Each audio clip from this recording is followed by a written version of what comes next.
Let me give you a quick demonstration of how the system works. We built a small test base here so we can check. We have the power fuel, the power module here, which sits in the engine compartment. Again, these power modules now, they are completely insulated from the engine compartment, so there's no electricity or electrical connection between the box and your vehicle. And this power module has connection for your O2 sensors, your map sensor, your oil pressure sensor, temperature sensor, and of course the fuel cell. So the very thick wires there. On the other side of the power module, we have the connection for the VMU, or the vehicle management unit, and of course the power coming in. Okay, here we have the cell, the bubbler. We have between the cell and the bubbler, we have a one-way valve. It's a normal neoprene one-way valve. There's nothing special about it, but this prevents the bubbler content from going back into the cell when you shut down the cell. On the side of the cell we have a temperature sensor, and let me just now turn it on. The VMU really manages, as I said before, manages the production. So when you look at the VMU screen, you have the cell temperature, you have the O2 displacement voltage, you have the power box temperature. If the power box overheats, the VMU will shut it down. If the cell overheats, the VMU will shut it down.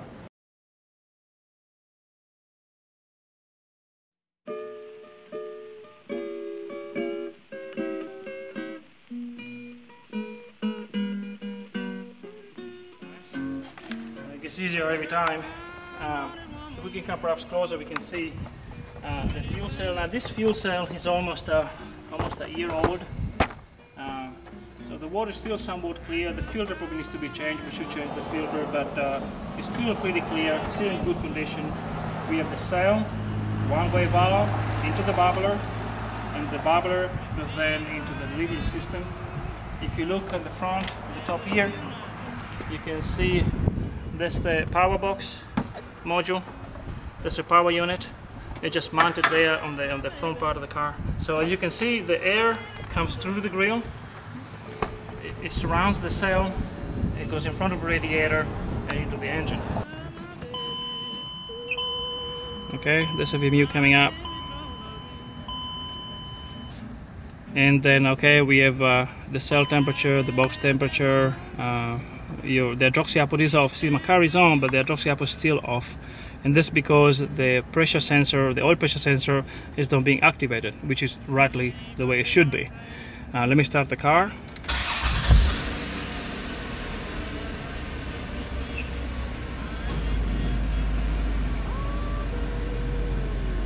Okay, now we can see the hydroxy output is on because my engine is running.